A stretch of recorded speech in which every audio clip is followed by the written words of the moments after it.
fácilmente con la brucelosis. La brucelosis vamos a ver que tiene dos etapas. Primeramente tiene un periodo de incubación aproximadamente de 2 semanas a 3 semanas, en donde la característica principal va a ser la presencia de alza térmica. Va a haber fiebre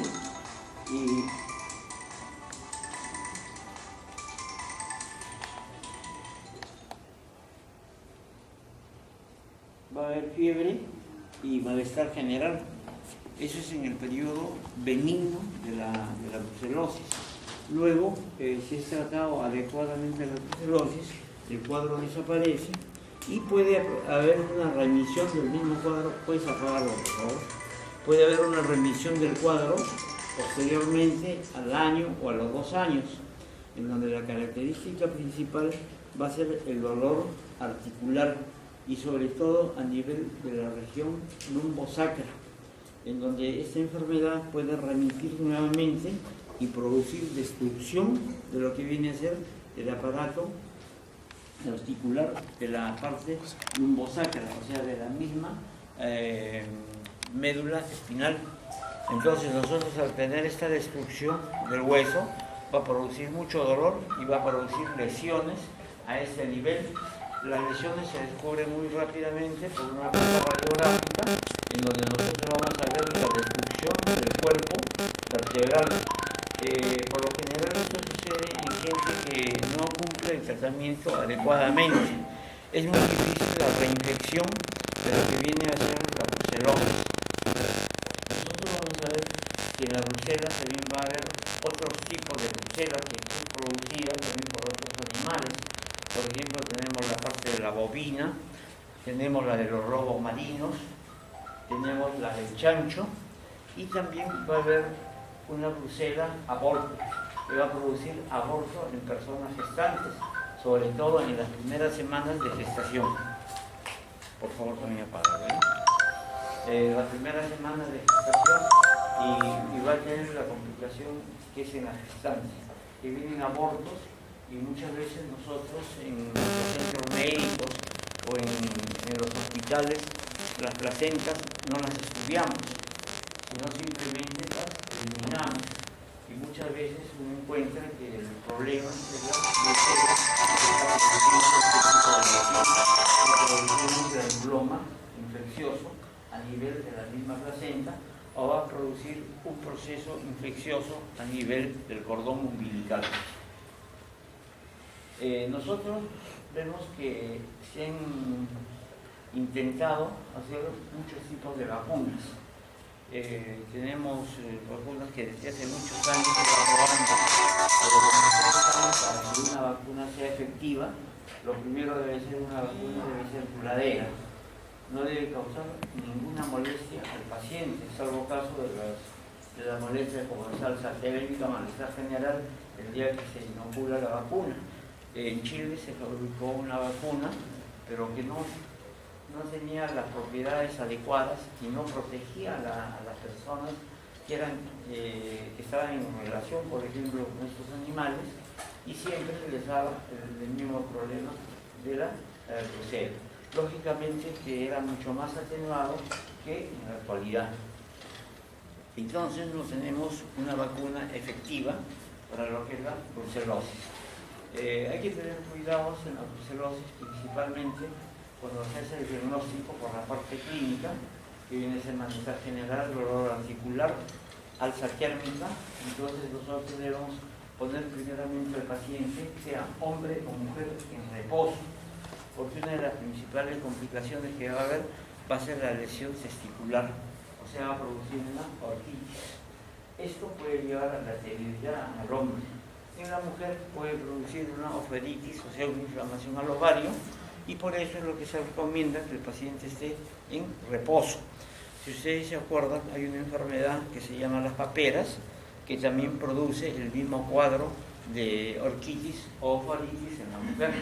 En este caso, la brucela también produce este tipo de lesiones.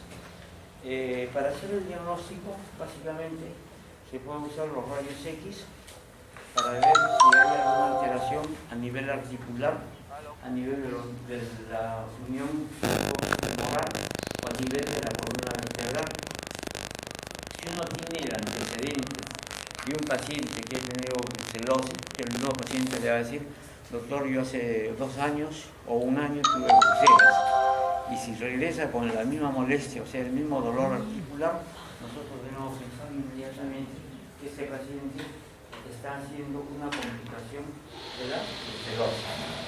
El diagnóstico, más que todo, es por la parte del laboratorio clínico. Casi no se hace el diagnóstico por la anatomía patológica. Podemos encontrar sí, algunos cambios cuando hay complicaciones, por ejemplo, de los problemas de la parte de la columna lumbrosacra, que puede haber de una tejido óseo, o de caso contrario podemos encontrar la formación de granulomas, componente inflamatorio a nivel articular, pero prácticamente la demostración de que un paciente tiene brucelo va a ser por la parte serológica. También se usa mucho lo que viene a ser la parte de la fijación del complemento, sobre todo el complemento M, A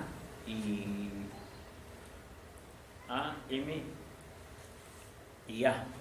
Entonces, si nosotros hacemos esto, podemos demostrar que ese paciente tiene un problema de fiebre tifoidea, y lo más usual es hacer la aglutinación. Así como se hace una aglutinación para la fiebre tifoidea, se hace la aglutinación para brucelas, en donde nosotros en una dilución de 1 sobre 80, 1 sobre 60, podemos determinar que el paciente tiene una brucelosis. El problema es que si uno agarra al paciente en la parte inicial, las aglutinaciones le van a salir negativas, tan igual como se presenta para la tifoidea en la brucelosis, no va a salir inmediatamente, sino cuando comienza el cuadro clínico, nosotros podemos tener las denominaciones positivas. También hay otras pruebas, como el PCR, que si son más costosas el PCR, pero vamos a ver que en realidad es muy efectivo. El diagnóstico prácticamente es 100% siendo PCR. El problema que tenemos con el PCR, ya gracias, tenemos que con el PCR es que es muy caro. Entonces muchas veces tenemos que ayudar no solamente con la clínica y con las aglutinaciones. Por eso es que en muchos casos se pueden escapar los diagnósticos y no podemos hacer un diagnóstico ni en una brucela clínica. Eso de la vacuna, bueno, la definición, hemos visto, sigue por favor. ¿Te ha puesto la... ¿Yo puedo manejar mi mano? ¿Te ha puesto la casilla? ¿Tienes PowerPoint? No puedo, pero tú manejas ahí, por favor. Entonces vamos a ver que el agente infeccioso es la brucela, siga por favor. Vamos a ver que es un cocobacilo, es intercelular facultativo. Vamos a ver que son gram negativos. ¿Se acuerdan ya de lo que es el gram? ¿No pone gram negativo? ¿Cuándo tú vas a decir esta bacteria es gram negativo o gram positivo?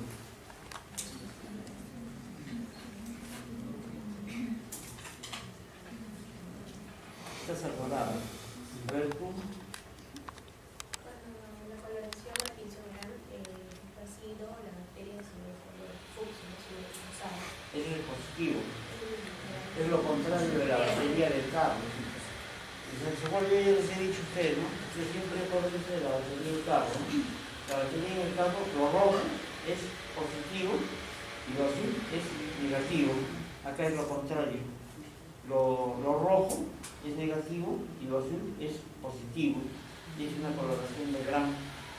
Entonces esa coloración fucsia, cuando tú vas a ver, se va a indicar que es un gram negativo.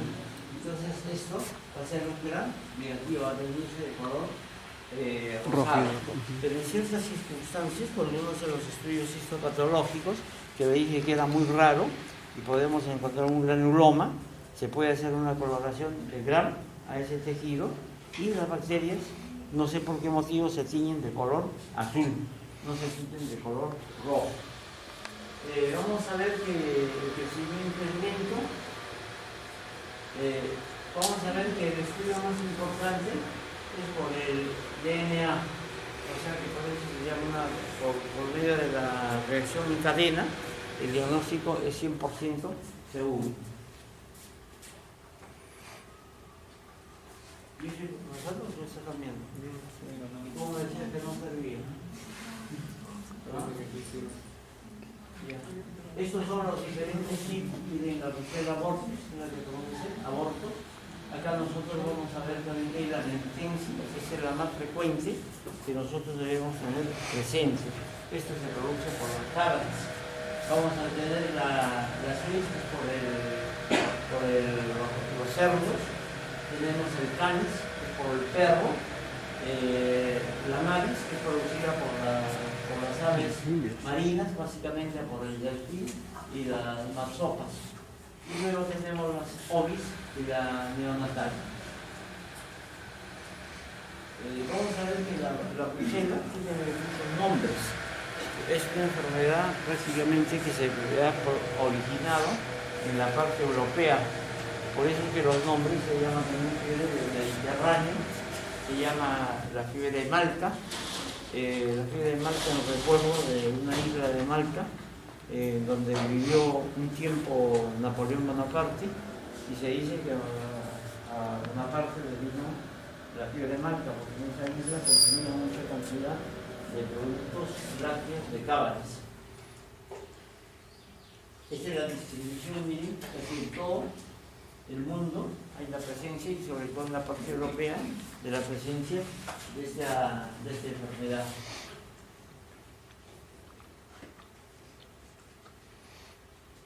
Acá en el Perú tenemos el Callao, que es el lugar en donde hay mayor incidencia de lo que es la fiebre Malta. El reservorio vamos a tener que se va a producir en los bovinos, en los porcinos, los caprinos, los perros y los mamíferos marinos. Y acá tenemos a los animalitos que nos pueden contagiar. Sobre todo hay que tener en mente eso, ¿no? Esas dos cosas. Y también vienen como a los cerdos, al perro, ese tipo de cosas, ¿no? Es muy difícil, bueno, en algunos sitios sí suelen comer perros, ¿no? Por ejemplo, en Centroamérica, en Santo Domingo, ustedes van allí y no consiguen casi perros, no ven perros. Todos los perros los comen, los preparan como si fuese seco de cabritos y de esas cosas, y es bien rico. El modo de transmisión básicamente es por intermedio de la carne, o sea, de los matarifes, de los veterinarios y los que consumen la leche no pasteurizada, sobre todo. Actualmente casi todas las leches son pasteurizadas, ¿no? Y ustedes habrán visto en los supermercados que hay una gran cantidad de productos lácteos de la cabra, pero son hechos con productos ya pasteurizados, en donde ya no se produce el contagio. Hay muy pocos casos, escuchen, hay muy pocos casos que el contagio es de persona a persona, pero es muy difícil, es muy raro. La mayor, por eso es que se llama zoonosis, porque de por medio está un animal. La vía de ingreso, por lo general, es por lesiones que hay en la piel, y también puede ser por vía respiratoria.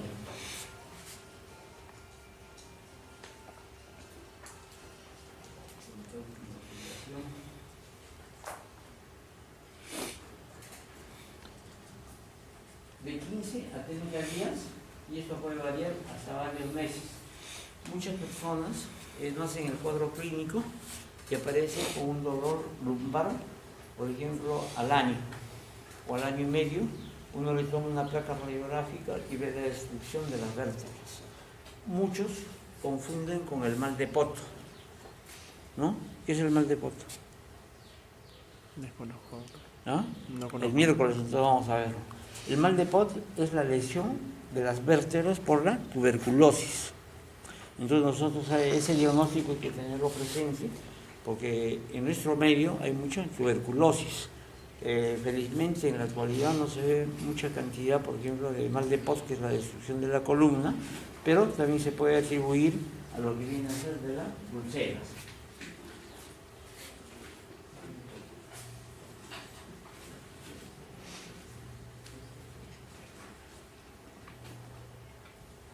población de los granjeros, veterinarios, los matarichos, los carniceros, los ganaderos y el personal de laboratorio. Uno se puede contagiar, por ejemplo, al lavar los pozos donde hacen las aglutinaciones, tienes una herida en la mano y se puede contagiar. Ese vehículo también se puede dar, pero es mucho menos frecuente que el contagio por ingerir los alimentos. ¿En dónde se van a localizar las lesiones? Primeramente tenemos la parte osteoarticular, la ortotendinitis, que cuando por ejemplo el paciente no se cuida, le va a venir lesiones a nivel testicular. Incluso uno puede confundir una tumoración testicular con una lesión por brucela a nivel del testículo. Esto es, por ejemplo, cuando una persona tiene brucelosis y no se cuida o no toma el tratamiento, entonces amanece con un testículo totalmente tumefacto y muy doloroso. O en la mujer un dolor pélvico porque va a haber un problema del ovario. Puede haber neumonías por brucelas. Puede haber la neurobrucelosis que va a afectar al sistema nervioso central. Las endocarditis es una complicación frecuente y en esas endocarditis lo único que uno va a encontrar en la anatomía patológica es el proceso inflamatorio a nivel del pericardio. Y luego vamos a ver otras alteraciones viscerales que se van a formar en los granulomas. Pero lógicamente para hacer un diagnóstico no es apropiada la anatomía patológica como otro tipo de patología. También va a ser característico la presencia de la linfoadenitis. Sobre todo vamos a tener una linfoadenitis en la parte axilar, vamos a tener nódulos o granulomas a nivel hepático o a nivel esplénico. Eso es, ¿qué notan ahí, por ejemplo, en esa placa radiográfica de nuestro delegado? ¿Qué notas? Una artritis en la rodilla. ¿Qué tiene la rodilla? Está inflamada. ¿Cuál de ellas? La izquierda. La izquierda, ¿no es cierto? Eso es básico. Miren, cómo el paciente puede estar aparentemente sano y de repente tiene cojera, no puede caminar, ¿no?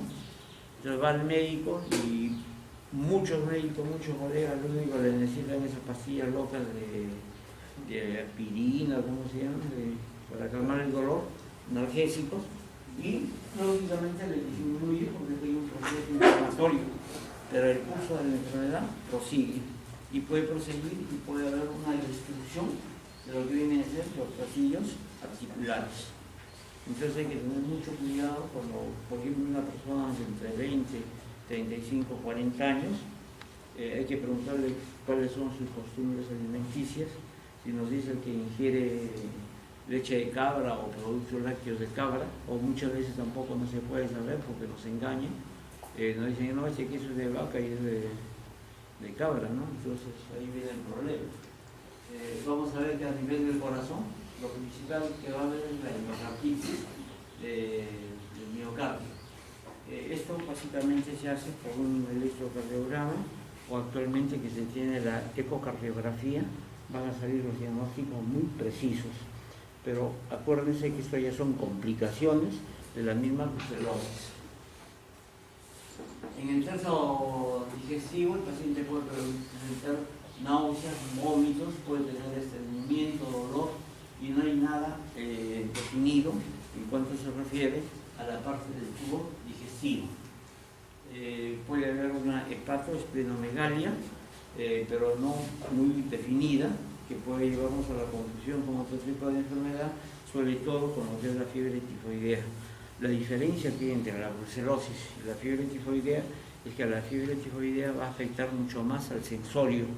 La persona va a estar medio dormida, va a estar muy cansada, va a tener mucha cefalea.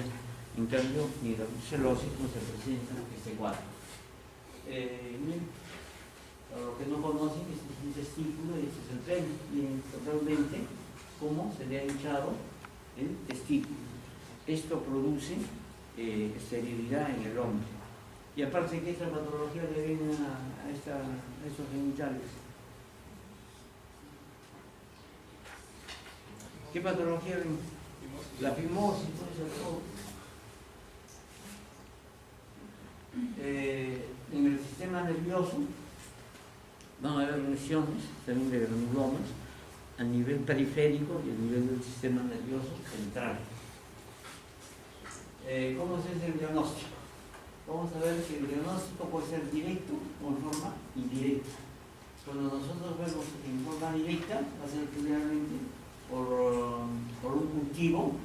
Vamos a tener que va a haber una microscopía, puede ser microscopía simple, una microscopía electrónica. Vamos a ver que hay un subcultivo que va a ser específico y clonal. Y básicamente el diagnóstico vamos a hacer por PCR. Es la polimerasa, eso sí son diagnósticos exactos. El problema, como les decía, que es caro.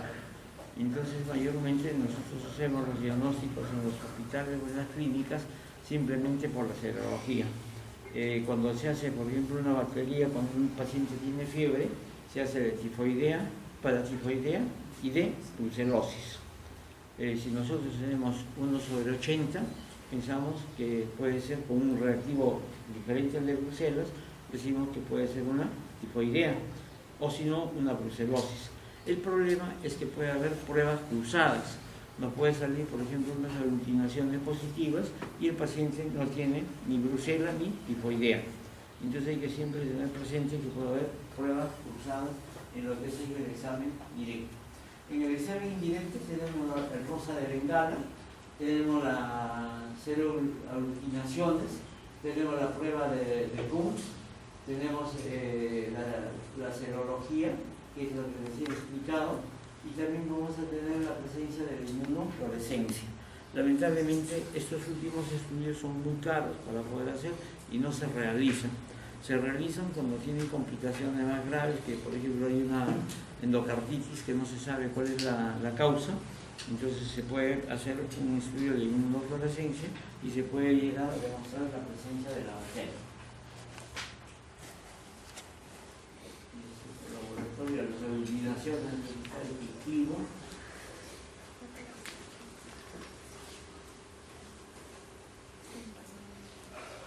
Creo que es todo lo que... este es muy importante con las complicaciones óseas. Esta es la parte de la neurología. Tenemos una radiografía simple de columna. Nosotros podemos ver que hay lesiones líticas a nivel de las articulaciones de las vértebras. Ahí lo único que nos quedaría hacer el diagnóstico diferencial con el mal de Pot. Si nosotros hacemos el diagnóstico diferencial, alejamos la posibilidad de que sea un mal de Pot, entonces diremos que es una lesión secundaria de Bruselas. Tenemos también la parte más sofisticada, una tomografía computarizada, e incluso actualmente se está haciendo una resonancia con contraste con magnesio 99, ¿no? Pero que bueno, ya son casos extremos cuando no se hace un diagnóstico. Esa es la parte de la tomografía, en donde se va a ver las lesiones. Miren acá, este es el vaso y este es el hígado, ¿no? Tremendo hígado y el vaso. Esta es la lesión, miren, clásica de lo que viene a ser de la lesión articular. Esta es la vértebra del sacro y acá tenemos la columna lumbar. Miren cómo abarca la lesión lumbo-sacra. También lesiones radiográficas, puede ser a nivel del tórax o a nivel articular. En la anatomía patológica dije que no había muchos hallazgos, podemos encontrar procesos inflamatorios de tipo crónico, vamos a encontrar posiblemente granulomas, pero no es nada específico. A nadie se le ocurriría, por ejemplo, hacer una biopsia hepática para demostrar que tiene una brucela, ¿no? Sería algo ilógico. Estos son los cuadros histopatológicos, miren cómo se observa, mayormente no hay ninguna lesión, y si uno hace colocaciones especiales puede demostrar la bacteria. Lo mismo acá, miren, tenemos. El pronóstico es bueno si se da un tratamiento adecuado. Si no cumple con el tratamiento, tiene las complicaciones, y lamentablemente las complicaciones son tardías. Después de 1 año, 2 años, puede aparecer las lesiones líticas a nivel vértebro-sacro.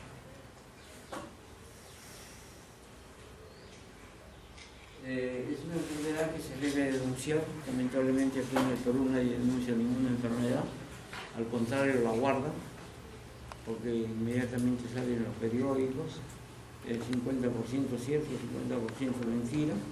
Entonces no son enfermedades declarables, pero uno sí debe declarar este tipo de enfermedades. ¿Cuál es el tratamiento? El tratamiento básicamente es la doxicilina, los aminoglucósidos, la gentamicina, la streptomicina, pero tiene que ser un tratamiento completo.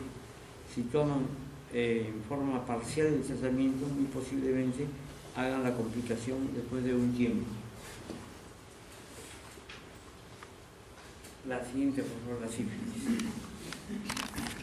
Cuando nosotros hablamos de sífilis, hablamos de una enfermedad casi bíblica, ¿no? La sífilis es una enfermedad muy antigua, en donde en un tiempo, más o menos cuando hubo la conquista de América, echaban la culpa que los aborígenes de América habían contagiado la sífilis a los españoles, y por lo contrario decían que los españoles habían traído la sífilis hacia América. Y yo creo que eso fue así, ¿no?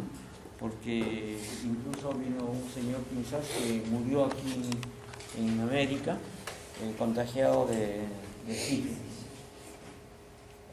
Cuando nosotros hablamos de sífilis, tenemos que hablar que la sífilis es una enfermedad de transmisión sexual, sea de hombre a hombre, de hombre a mujer, y vamos a ver que las lesiones se van a producir por el lugar en donde uno tiene el contacto. O sea que hay un dicho que dicen: por donde pecas, pagas.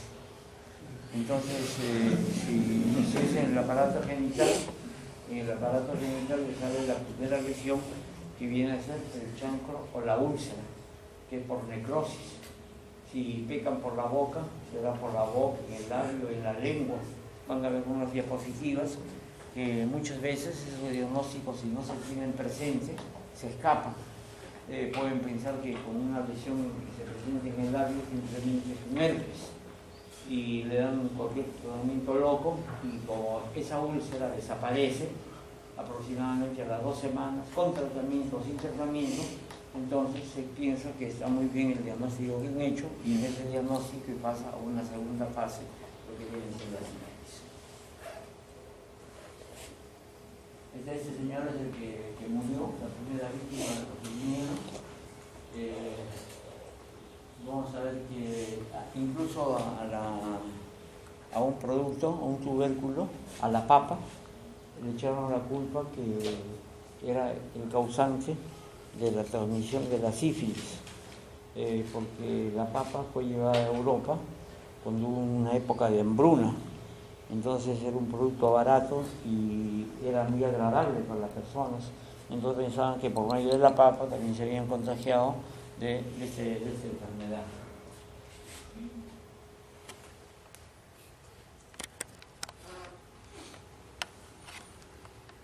La sífilis es causada por el treponema pallidum.